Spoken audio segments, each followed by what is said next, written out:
Bonjour, je suis encore en direct du Mobiz. On est maintenant avec Catherine Mathis qui a fait sa présentation ce matin. Oui. Tu peux nous en dire un petit peu plus sur ce que tu as présenté aux gens ici? Oui, bien sûr. Grand matin pour moi. En fait, j'ai présenté les résultats de mes recherches de maîtrise que j'ai menées en communication à l'Université de Montréal. Je me suis intéressée particulièrement au rôle des nouvelles technologies. Là, je parle des téléphones intelligents, des tablettes, des ordinateurs portables dans le quotidien des journalistes, mais aussi dans leur identité. Donc, ce que ça a changé dans leur travail, mais aussi dans leur façon de se percevoir. Donc, c'est un peu les deux choses que j'ai étudiées là, dans les 2 dernières années. OK. On le sait, sur Twitter, il y a beaucoup de journalistes qui sont là. Il y en a de plus en plus. Tu parlais d'une certaine catégorie de journalistes qui sont réfractaires. Est-ce que tu dirais que c'est un clivage qui est générationnel à ce niveau-là ou... C'est une bonne question. C'est une bonne question. Les journalistes, moi, que j'ai interviewés pour mon mémoire, ce sont des journalistes essentiellement de la presse écrite, des journalistes francophones et surtout qui couvraient la politique. Donc, j'ai analysé un petit groupe assez fermé de journalistes. Je pense qu'il y a quand même certaines extrapolations qu'on peut faire vers les autres journalistes. Le groupe de journalistes que j'ai interviewé avait entre 33 et 65 ans. OK. Donc, il y avait quand même une fourchette assez large de journalistes, d'âge là-dedans. Et ce ne sont pas forcément les plus vieux qui sont les plus réfractaires et ce ne sont pas forcément les plus jeunes qui sont les plus ouverts et qui s'adaptent le plus facilement. Je mentionnais dans la conférence ce matin que le journalisme, c'est pas juste une profession, hein, c'est une idéologie pour bien des gens. Donc, on devient journaliste parce qu'on a une espèce de mission supérieure à accomplir. On ne fait pas ça pour l'argent. On veut vraiment changer quelque chose. On veut être de ceux là, qui amènent la vérité aux autres. Donc, on arrive avec des valeurs de base dans ce métier-là. Et on peut parfois être confronté à ces valeurs-là quand on essaie de s'adapter à des nouvelles technologies qui ne nous permettent pas forcément de mettre en pratique les valeurs de base du journalisme qu'on a apprises. Donc, c'est pour ça que je mentionne que ce n'est pas forcément les plus jeunes là, qui sont les plus... qui utilisent le plus facilement les nouvelles technologies. J'en avais un, par exemple, de 38 ans qui se trouvait d'abord déjà fortement en décalage avec les générations plus jeunes. Lui, il trouvait que, justement, il se sentait comme un dinosaure par rapport aux jeunes journalistes de 25 ans, alors qu'il n'en avait que 38. Et pourtant, il faisait une utilisation tout à fait normale des nouvelles technologies, mais il y a toute la perception qui est rattachée à ça. Et c'est pour ça que j'ai étudié aussi l'identité des journalistes dans mon mémoire, parce que ça change quelque chose sur notre façon de nous percevoir et sur notre façon de percevoir les autres, entre journalistes et lecteurs, etc. Donc, c'est pour ça qu'il y avait tous ces aspects-là qui me semblaient intéressants. Et les plus vieux, en fait, une des personnes les plus âgées que j'ai pu interviewer pour mon mémoire était carrément passée de l'ordinateur portable à la tablette. À temps plein, là. Il n'y avait plus d'ordinateur portable dans sa vie. Il avait adopté là, le post-PC era. Là, Exactement. Je ne sais pas si ton étude est allée jusque-là, mais en ce moment, en fait, il y a 2 gros joueurs au niveau du mobile, en fait, en général. Il y a d'un côté Android avec tous ces fabricants qui font des téléphones pour la plateforme Android et iOS. Il y a une différence idéologique au niveau de ces deux produits-là qui sont mis en marché, qui servent essentiellement à vendre des produits électroniques, mais au niveau de toute l'idéologie en arrière, il y a des différences. Est-ce que tu parlais justement des journalistes qui avaient cette mission-là de vérité, d'être coûte que coûte, contre vents et marées, à tenir à ces valeurs-là, comme s'ils étaient les défenseurs de ce genre de valeurs-là. Est-ce que tu as vu qu'il y avait une problématique pour eux d'aller vers une plateforme fermée comme iOS, où il y avait des gens qui disaient non, c'est Android all the way parce que ça correspond à tout ce mode de vie-là journalistique, on pourrait dire? Je vous dirais que dans toutes mes recherches et toutes mes entrevues, le mot Android n'a jamais été prononcé. Ni de leur part, ni du mien. Donc, c'est vous dire à quel point, non, mais c'est révélateur quand même. En opposition avec Apple, iOS, iPhone, iPad, ça massivement. Ça massivement. Je pense qu'il y a aussi une question, et c'est ce que je mentionnais ce matin dans la conférence, les entreprises de presse font souvent leurs décisions technologiques sur des objectifs de productivité, de rentabilité. on ne prend pas forcément en compte les besoins immédiats du journaliste dans sa pratique quotidienne du day-to-day. Là. OK.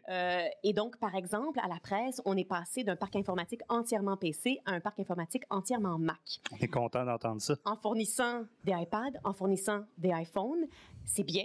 À prime abord, là, personne n'a rien contre ce genre d'appareil-là, sauf que ça implique une immense adaptation rapide du journaliste. Et ce que je mentionnais également dans la conférence, c'est que ce qui est important pour un journaliste de la presse écrite, c'est écrire. Oui. Écrire des articles, écrire des courriels, écrire des tweets, mais toujours dans un français impeccable. On parlait de défense de valeurs. Une des valeurs fondamentales, c'est le respect de la langue française en l'occurrence. Donc, il y a beaucoup de problèmes d'adaptation dans les entrevues que j'ai réalisées avec le clavier tactile. C'est le plus gros obstacle. Sur la tablette ou sur... Sur la tablette, sur le téléphone intelligent, c'est le plus gros obstacle à l'adoption. Peut-être que tu ne le sais pas, est-ce qu'une formation aurait...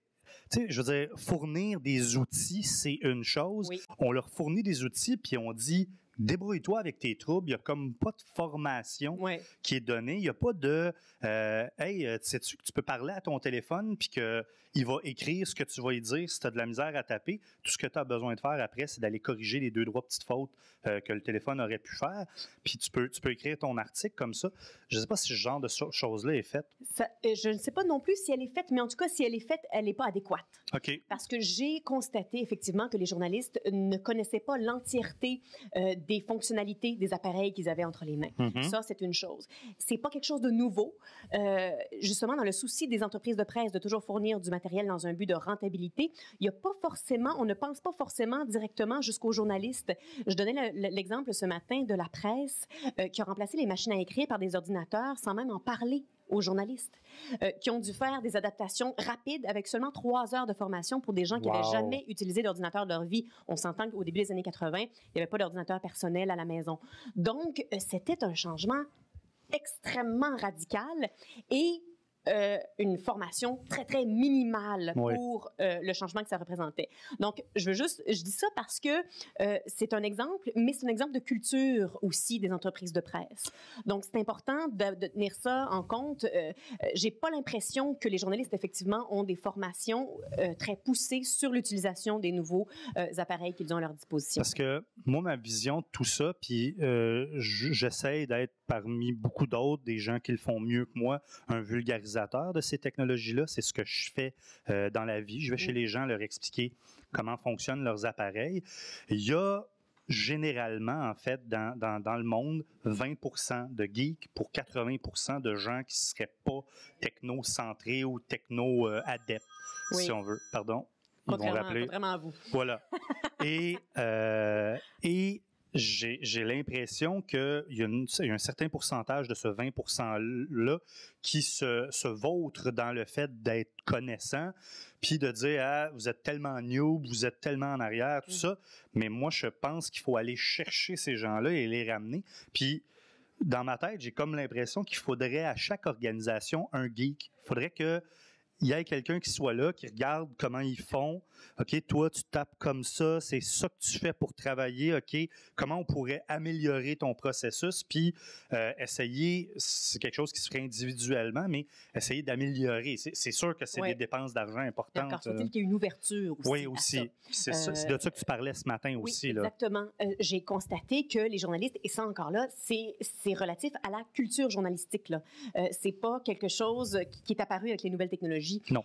Ils ont beaucoup de difficultés à aller chercher de l'aide quand ils en ont besoin, de l'aide technique, je parle.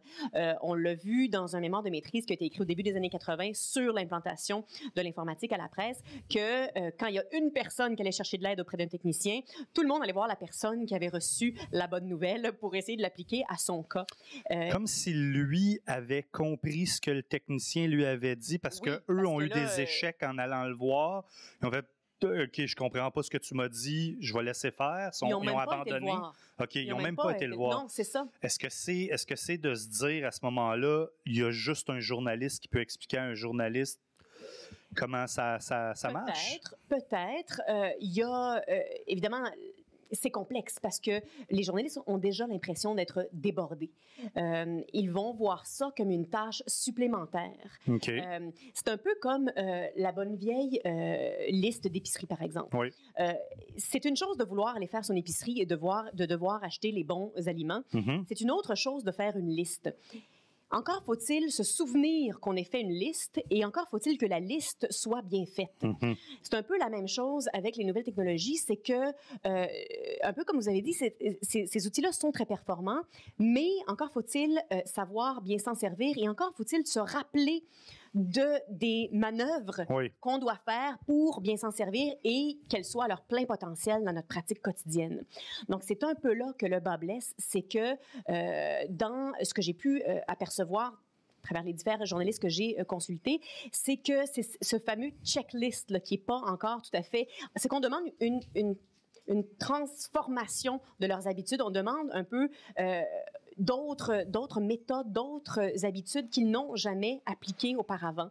Et là, je ne parle pas juste de ce qui est propre à chaque outil, je parle d'une façon de penser la technologie, une façon de considérer la technologie. Okay. Donc là, on n'est même pas en train de parler de tel outil ou du iPhone en particulier. Là. Mm-hmm. C'est vraiment une façon de voir la technologie en général dans leur pratique journalistique. La technologie est un simple support et passer trop de temps là-dessus, c'est ne plus passer suffisamment de temps à faire leur job recherche, principal. Exactement. C'est ça, c'est normal. C'est ce qu'ils reprochent d'ailleurs aux médias sociaux, c'est ce qu'ils reprochent aux blogs, c'est ce qu'ils reprochent à toutes les activités technologiques qui meublent leur quotidien maintenant. Mm-hmm. Ce qu'ils m'ont dit, en gros, c'est que ça prenait beaucoup, sinon trop, de place et que ça amenait beaucoup de choses à gérer, des relations nouvelles à gérer avec le public, une relation à la technologie nouvelle à gérer, etc. Donc, ça encombre le quotidien du journaliste plus que ça ne l'aide dans sa perception. Je parle de la perception des journalistes, bien sûr. Est-ce qu'il faudrait, on a parlé d'une résistance au changement, d'une résistance à aller chercher l'information. Est-ce que, en quelque part, il ne faudrait pas quelqu'un qui leur dise « Moi, je suis journaliste, moi, j'ai fait la job de curation, d'aller chercher des outils. Voici ceux que je vous propose. » Par exemple, je pense à Vincent Abry, je pense à Benoît Descaries, qui ont un blog à propos, justement, beaucoup des outils. Est-ce que c'est quelque chose qui serait plus spécialisé, puis de dire, une sphère, ou il faudrait peut-être leur créer un espace où eux-mêmes pourraient se faire spinner leur information. Oui, quelque chose de plus fédérateur. C'est ça, exactement. Puis de dire, on n'est tous pas des spécialistes, mais on peut tous se donner une petite brique qui va faire que ça va améliorer notre truc. Il y en a un qui vient de découvrir IFTTT, mettons, qui prend son Twitter, qui l'envoie dans son WordPress, qui fait ci, qui fait ça, qui est simple à utiliser. Comme je le mentionnais, que les journalistes aillent vers ce type de plateforme-là. Oui. C'est beau que ça existe, mais encore faut-il qu'ils y aillent. Et on parlait tantôt de l'influence entre pairs. Je pense que c'est quelque chose de très important pour les journalistes. Ce matin, dans la conférence, je mentionnais que les journalistes sont présents sur Twitter, sont présents sur Facebook, sont présents en ligne, en règle générale. Par contre, ils ne sont pas toujours présents de leur propre chef. Ça n'a pas toujours été leur idée, ça, de se créer une présence virtuelle. On leur a souvent pas imposé, fortement recommandé. Des fois, c'était les patrons, des fois, c'était les collègues. Ben voyons donc, t'es toujours pas sur Twitter, qu'est-ce que tu fais? Donc, c'est souvent ce genre de choses-là qui amènent des innovations technologiques dans la pratique quotidienne des journalistes. Les tweet fights aussi qui peuvent apparaître. Les journalistes, fondamentalement, sont des observateurs. Et les médias sociaux, Internet, c'est un média de participation. Alors, vous voyez, quand je vous parlais de changement de paradigme immense, là, c'est radical. Donc, c'est pour ça qu'on est encore dans la période d'adaptation. On est encore en train de trouver une façon d'inclure ce genre de plateforme-là dans notre pratique quotidienne. Et en observant nos valeurs de base du journalisme et en adoptant la culture participative d'Internet. C'est pas chose facile. Effectivement. Écoute, je te remercie beaucoup. Je te retiendrai pas plus longtemps. J'ai d'autres entrevues à faire, mais ça a été super intéressant. Puis, comme je le disais, j'espère que tu vas être là longtemps, justement, pour peut-être leur apprendre puis leur donner un petit coup de main là-dessus. C'est gentil. Puis, on peut t'écouter où, te voir où, t'entendre où? On m'entend à La Sphère à 13h les samedis à la première chaîne de Radio-Canada. Okay. Et on me voit à Monsieur Net une fois de temps en temps. Faut être alerte. C'est à Musique Plus avec Denis Talbot.